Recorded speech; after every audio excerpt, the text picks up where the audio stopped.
What's up guys, the application season for fall 2023 is just around the corner. In fact, it has already started and this is a quick guide for you for fall 2023 admission. In this video, I'll go over what your admission timeline should look like, which you must stick to in order to win your dream admission. So let's get started.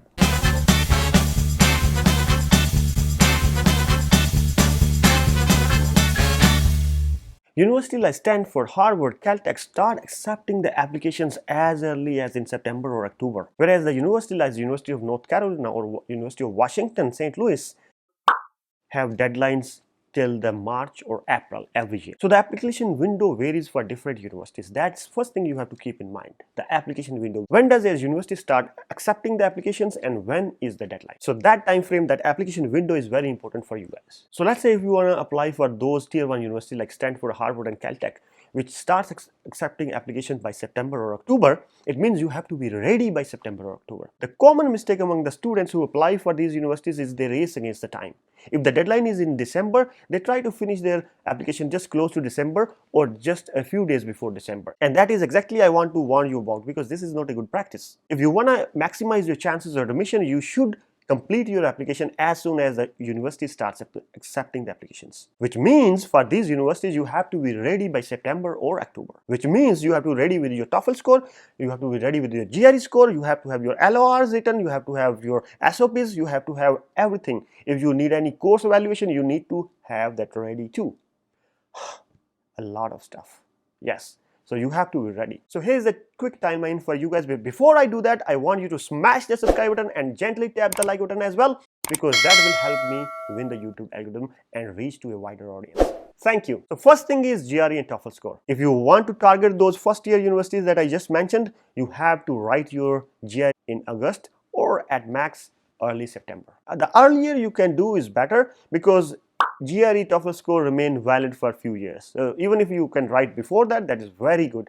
But try to not delay any further after September. And the mid-September and early October time is your buffer time. In case your GRE score is not to your expectations or your TOEFL score is below the cutoff and you cannot apply to universities which you otherwise want to, then you should use this time to revise your score. Rewrite TOEFL, rewrite GRE if you need to. So keep this as your buffer time. By the way, if you are targeting universities that have already waived GRE or TOEFL, then you don't need to worry about this. The next step is shortlisting universities. The shortlisting you cannot do in one day. This you have to do in parallel. You cannot just devote a time 1 month for just shortlisting applications.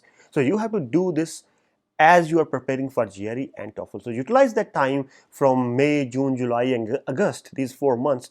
Go over all the websites, read about all the universities, shortlist, read about the courses and see what courses they are offering and what courses you are interested in. If that matches with your interest, then shortlist universities. And by the way, I have a very detailed video on how to shortlist universities. The link is down below. The next step is SOP. The SOP is one of the very important step or document in the admission process. So start writing your SOP 3 weeks, at least 3 weeks ahead of your start of your application in any university. And common mistakes that students make is they write a generic SOP and send most of the time the generic SOP. And that is exactly I want you not to do. Don't write a generic SOP and send it to all the universities. Tailor your SOP according to each and every university that you have shortlisted. Take your time, write an SOP, revise it, send it over to experienced person or your friend or somebody who has already gone through the process and ask for their input. So revise your SOP or make sure you are ready with your SOP before you even start application. Another important document is the LOR. So most of the universities require 2 or 3 LORs.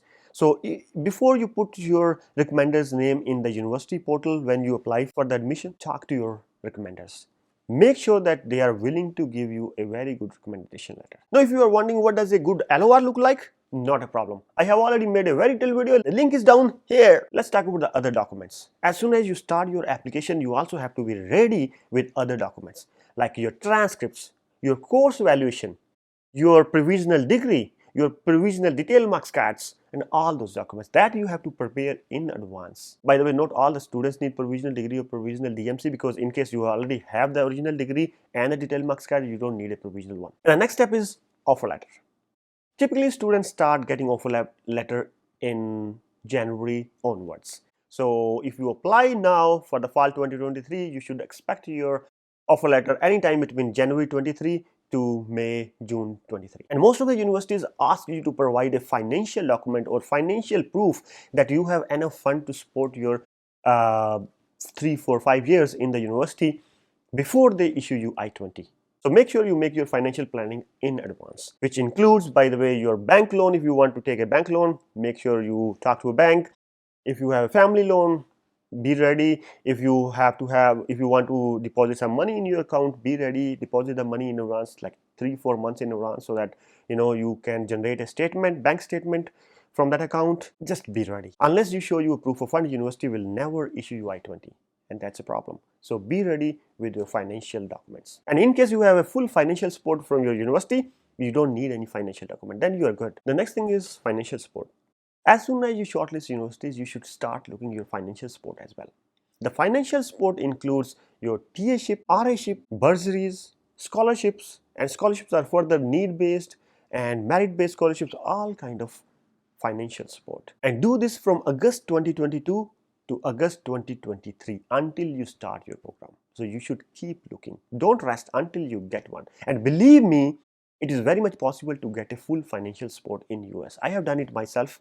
You can do it too. And finally, the risk coverage. If unfortunately for any reason you didn't get any offer letter until March end or April mid, you should cover your risk. Apply to some more universities. There are universities that still keep accepting applications until April end or May end even.